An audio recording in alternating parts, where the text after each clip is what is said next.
She never asked his name. She had been feeding him for 11 weeks before she knew it. Every Tuesday morning, same time, same table in the far corner by the window that looked out at the parking lot and the gray November sky that had not changed much in weeks. Same order every time. The lentil soup, the cornbread, the coffee with no sugar, and the same quiet thank you before he bent his head over the bowl and ate slowly, the way people eat when they are in no hurry to be anywhere else. She did not ask his name because she did not ask anyone's name on their first visit. And by the second visit, there is a kind of intimacy established in the feeding that makes the asking of names feel like it might break something. It came back for an 11th Tuesday on a morning in December when the temperature had dropped overnight and the line outside Crossroads stretched 17 people longer than usual. And she had been on her feet since 4:45, and she was tired in the specific way that comes not from the hours but from the weight of the work. She looked up when he came through the door. She noticed the way she always noticed, that his coat was plain and that he had come alone. She noticed that he said good morning to the man behind him in the way that people say good morning when they mean it. She noticed that he settled into the corner table with the ease of someone who has sat there 10 times before. She brought the soup herself. She set it down. He looked up and said, "Thank you, Delia." She smiled because he had learned her name from the tag she wore on her apron, the way regulars do. She did not know his. She went back to the kitchen. 3 hours later, a volunteer named George came through the kitchen door with his phone in his hand and his face arranged in the expression of someone who is trying to decide how to say something. Esai Delia, the man in the corner. She looked up from the stock she was reducing. "What about him?" George held out the phone. Delia set down her spoon, wiped her hands on her apron, and looked at the screen. She looked at it for a long moment. Then she looked at the kitchen wall. Then she looked at the screen again. She handed the phone back to George. "All right," she said. She picked up her spoon. She finished the stock. There is a community meal program in Portland, Oregon, called the Crossroads Community Table. It sits on Northeast Alberta Street, in a converted grocery building that has been serving free meals since 1987. When a Methodist congregation purchased the space, and a woman named Opal Greer, who had run the lunch program at an elementary school for 20 years, and who believed that the proper preparation of a hot meal was itself a form of ministry, took over the kitchen and stayed for 16 years. The building still has the original refrigeration units from the grocery era, installed in 1971. Replaced 11 in 2004, and running still in the particular way that old industrial equipment runs when it has been carefully maintained by people who could not afford to replace it. The dining room seats 64 at long tables with mismatched chairs that accumulated over 37 years of donations. The walls are painted a yellow that was selected in 1998 and repainted twice since in the same color because it was the color of Opal Greer's kitchen, and the current staff agreed that some things should not be changed. There is a bulletin board near the entrance, covered in service announcements, thank you notes, and a photograph of the 2019 volunteer recognition dinner that is slightly too high on the wall because the person who hung it measured incorrectly and nobody has moved it since. Crossroads served breakfast and lunch 6 days a week. On Tuesday mornings, the doors opened at 7 and the line was usually at the bottom of the outside steps by 6:40. The meal was never the same twice. Not because the budget permitted variety, though it sometimes did, but because Delia Marsh, who had been running the kitchen for 14 years, had a conviction that institutional meals could be cooked with the same care and specificity as any other kind, and she ran her kitchen accordingly. The lentil soup that appeared every 3 weeks on the Tuesday rotation was made from a recipe she had developed herself over 2 years of adjustment. French lentils, not red, with a sofrito base and smoked paprika, and a handful of fresh parsley added at service that changed the whole character of the bowl. It cost 41 cents per portion to produce. It was, by the assessment of everyone who ate it, the best soup they had ever had in a place like this. It was the best soup many of them had ever had anywhere. Delia Marsh was 58 years old and had been cooking professionally since she was 22, which was 36 years, during which she had worked in 4 restaurant kitchens. One hotel banquet operation hospitality she had left after 18 months because the institutional constraints on seasoning were professionally unsustainable. And finally, Crossroads, where she had arrived as a part-time line cook in 2010 and been asked to run the kitchen full-time within 4 months. She had short, natural hair, kept close.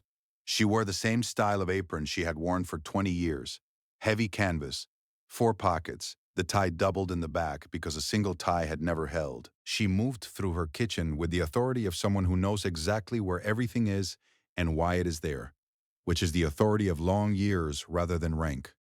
She earned $41,200 a year. It was not enough for what she did, and she knew it, and the organization knew it. And there had been discussions every budget cycle for 6 years about increasing it. And the discussions had not yet produced the increase. This was not bitterness in Delia. She had decided a long time ago that bitterness was too expensive to carry in a kitchen, where the food absorbs the mood of the person who made it in ways that are not measurable but are absolutely real. What it was a fact. One of several facts about her life that she had accepted without drama, and that sat in the back of her understanding of things the way background noise sits. Always present, not interfering with the work. The work was the thing. She had been asked more than once by volunteers and board members, and a profile writer from the local weekly who had come in 2018 and stayed for a full service and written a piece that had brought in $14,000 in donations in the subsequent 3 weeks, why she stayed. The question implied that she was too talented for the place, which was the kind of compliment that carries an insult in its seams. She had answered it differently in different years, but the answer that was truest was the one she gave the profile writer, because the people who eat here deserve food made by someone who is paying attention. She had been paying attention for 14 years. She had been paying attention to the man in the corner every Tuesday for 11 weeks, without knowing what she was paying attention to. It had first appeared on a Tuesday in late September. The morning had been ordinary in all the ways that ordinary Tuesdays at Crossroads were ordinary. The pre-dawn prep, the line outside by 6:40, the organized translation of labor into food for 60 or 70 people that Delia had done enough times that the choreography was automatic. She did not look up from the service line for the first 40 minutes of service. That was the pace of it. She looked up at 8:12 because a brief gap opened in the line, and she had a habit, in those gaps, of looking at the room. It was at the table in the far corner. A man in a dark jacket, dark jeans, a gray wool cap pushed back slightly on his head. He was sitting alone. His tray had the lentil soup, the cornbread, the coffee. It was eating with both hands around the bowl, the way people eat when they have been cold, and the warmth of the bowl matters as much as the food in it. It was not looking at anything in particular. He was not on his phone. It was simply there, in the way that certain people at Crossroads were simply there, present in a complete sense, not passing through. Delia looked at him for one more second, then looked back at the service line. After service, when she was doing the inventory count in the walk-in cooler, she thought about him briefly, not about who he was, but about the quality of his stillness. She had been working in rooms full of people for 36 years, and she had learned to read the difference between someone who is still because they are peaceful and someone who is still because they have gotten very practiced at carrying something without letting it show. She could not have said which he was. She put the lentils back on the shelf and went home. It came back the following Tuesday, and the Tuesday after that. By the fifth Tuesday, she had begun setting aside the cornbread. She made a limited quantity, and it was usually gone by 8, so that it was there when he arrived at 8:15. She did this quietly, without announcement. She did not tell anyone. She told herself it was because he always arrived at the same time, and she did not want the cornbread to be gone when he got there, which was true. But it was also the kind of truth that contains a larger truth inside it that you do not examine too closely while you're acting on it. By the 8th Tuesday, she had begun timing the soup, not for him specifically, not consciously, but she had noticed that the second batch, served after 8, was always slightly better than the first because it had had more time. She began holding the second batch until 8:10 and starting service with it at that point. The other regulars benefited from this as well. She told herself that was the reason. She kept the cornbread set aside. On the 10th Tuesday, it came in a few minutes earlier than usual, 8:03, and Delia was at the service counter when he picked up his tray, which meant she was close enough for conversation. "Cornbread's fresh," she said. "I know," he said. "I can smell it from the door." She looked at him. "You're here every Tuesday," she said. "I like Tuesdays." You like the soup? I smiled. The real one. She would think about that later. The quality of it. The fact that it was warm in a way that seemed to have nothing performed about it. I like the soup, he said. She looked at his tray. It's on me today, she said. Not because he had asked. Not because she had planned to. Because it was Tuesday and he came every week and she had been setting aside cornbread for him for 3 weeks, and it was the natural conclusion of a thing that had already been in motion. He looked at her. You don't have to do that. I know, she said. He picked up the tray. He said, Thank you, Delia. He went to the corner table. She watched him for a moment, the dark jacket, the wool cap off now and set on the seat beside him, the way he settled into the chair with that particular ease. And then she went back to the kitchen. She told no one about the cornbread. She told no one about the meal. The 11th Tuesday, she did the same. George Abrams was a 41-year-old volunteer who had been coming to Crossroads on Tuesday mornings for 3 years, since his divorce. Because his therapist had told him that structured community engagement during difficult transitions was protective, and because a Tuesday morning shift at a meal program had turned out to be exactly what she meant. His sorted donations on the loading dock, and sometimes helped with service, and had a good relationship with Delia, built on the mutual respect of people who take the same work seriously. It was not, in general, someone who paid attention to celebrities. He had come back through the kitchen door after clearing the corner table. The quiet man had left at 9:40, with his phone in his hand because he had been looking something up and had found it, and was now trying to decide what to do with what he had found. He had recognized the man at the corner table 40 minutes after the man left. It had taken him 40 minutes because recognition works the way recognition works. The face, the voice, the particular quality of a person's stillness. And had spent 39 of those minutes in the low hum of a half-formed thought before the thought completed itself in the dairy storage area where he had gone to get more creamer. A had typed the name into his phone to be sure. He was sure. He went to find Delia. He said, Delia, the man in the corner. He held out the phone. She looked at the screen for a long moment. She looked at the kitchen wall. She looked at the screen again. She handed the phone back. All right, she said. She picked up her spoon. She finished the stock. George stood in the kitchen doorway with his phone in his hand. That's it, he said. Delia tasted the stock, added a small amount of salt. Tasted again. What would you like me to do, George? Ed thought about it. I don't know, he said. Neither do I. She put the lid back on the pot. So I'm finishing the stock. George went back to the loading dock. Ed came back the following Tuesday. Delia knew Ed was there before she looked up. She had been looking up at 8:15 for 12 weeks, and when she looked up he was at the corner table. Dark jacket. No wool cap today because December had turned briefly warmer, and he was eating the soup. She finished the service she was in the middle of. She filled a bowl for herself. She ate in the kitchen always, but not today. She carried the bowl to the corner table and sat down across from him. He looked up. She set the bowl down. She looked at him for a moment with the clear, direct gaze of someone who has decided to say a thing and is deciding how to say it honestly. I know who you are, she said. Ewa Steele, George told me last week. A moment passed. I wanted to let you know, she said, that it doesn't change anything. You're welcome here every Tuesday, same as before. He looked at her. I should have told you, he said. Why? He thought about it. It felt like it would change something. Did it? He looked at her. She was eating the soup. The cornbread was already set aside when I got here today, he said. I know, she said. You did that before you knew. I know that too. She broke the cornbread in two and gave him half, which was not something she had planned to do, but which seemed, in the moment, like the right thing. He took it. They ate together without speaking for a while, the way people eat when the food is good and there's nothing that needs to be said. Then he said, How long have you been doing this? 14 years hair, 36 in kitchens. What made you stay at Crossroads? She considered the question. Because the people who eat here deserve food made by someone who is paying attention, she said.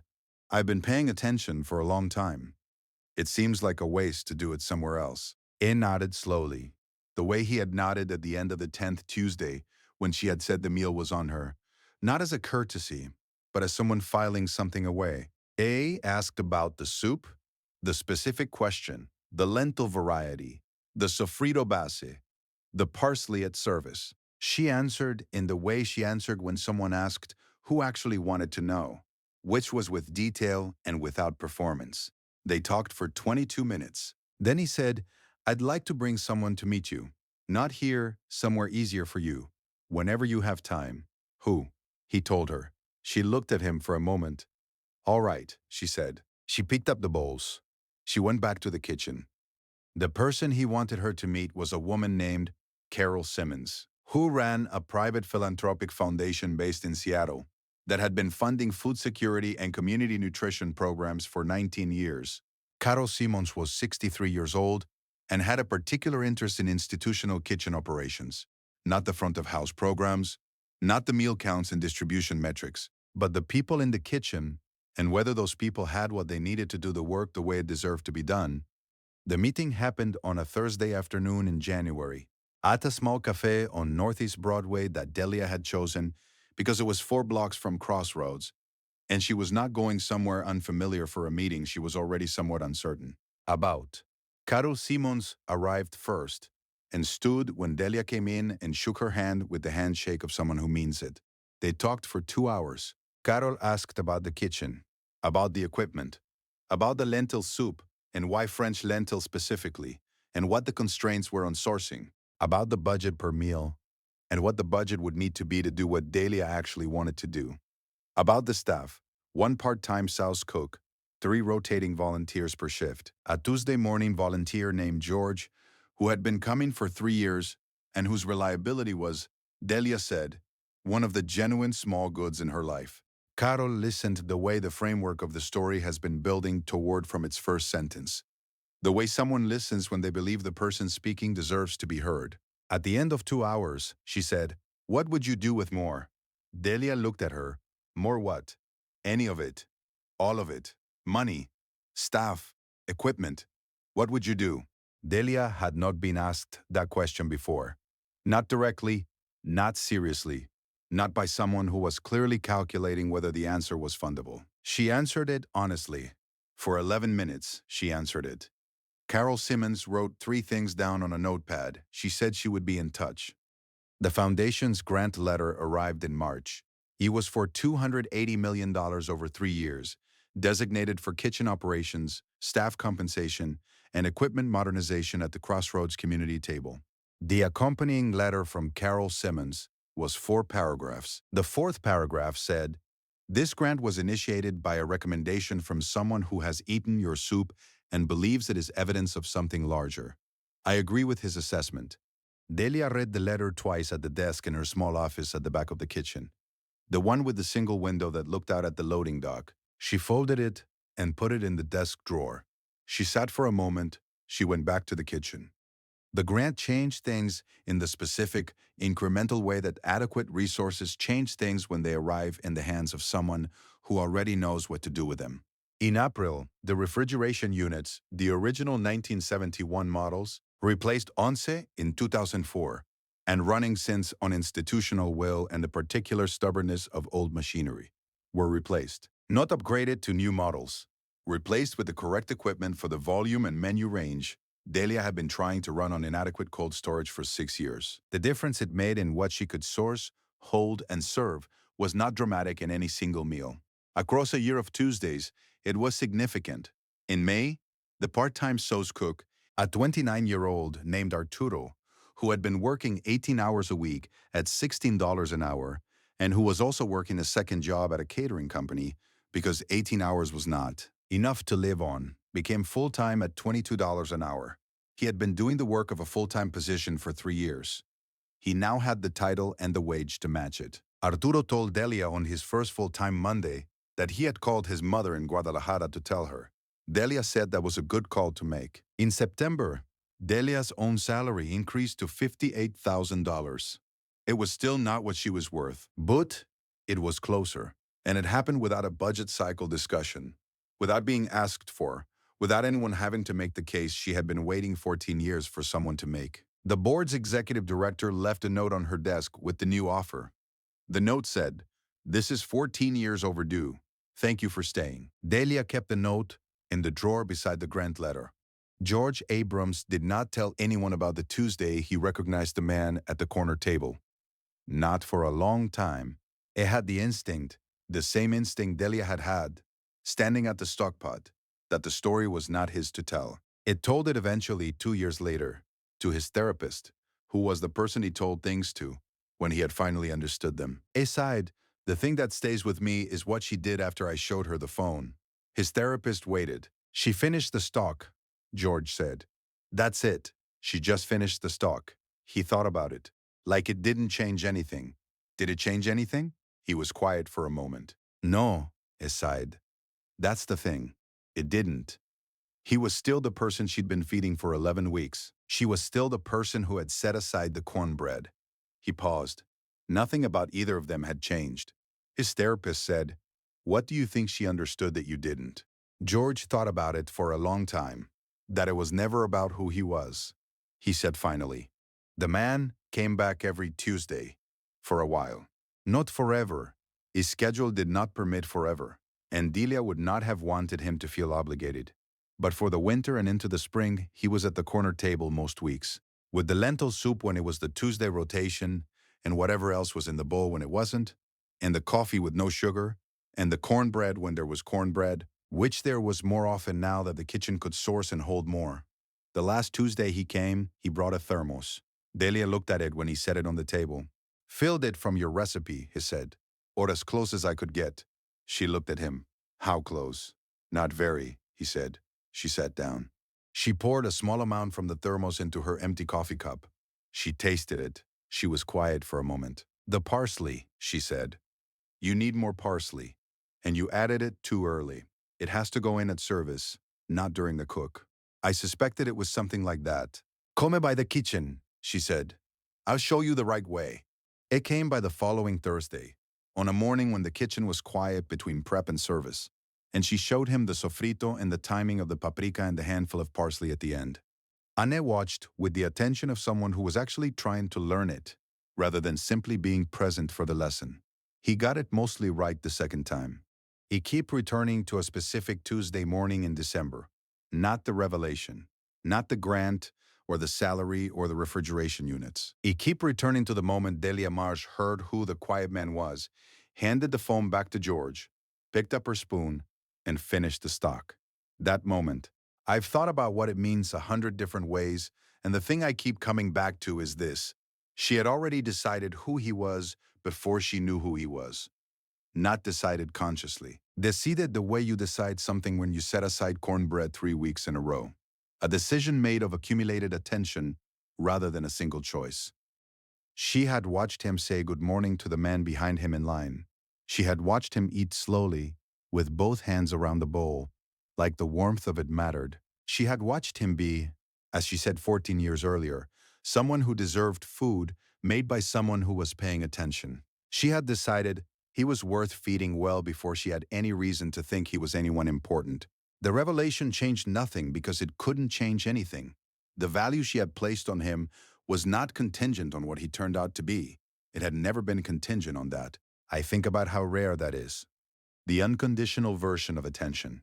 The kind that does not adjust itself when it finds out the person has money, or a name, or nothing at all. I think about how much of what we give each other is quietly shaped by what we expect to get back, or what we think the person deserves, or who we think they are.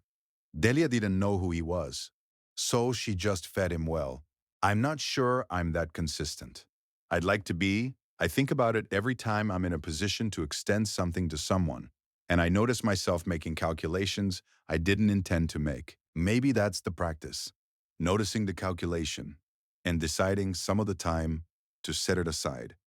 The way she set aside the cornbread. This story is fictional, inspired by Keanu Reeves' well-known habit of moving through the world without announcement, and his reputation for genuine, uncomplicated generosity. If something in this one found you, drop a comment and tell me what it was.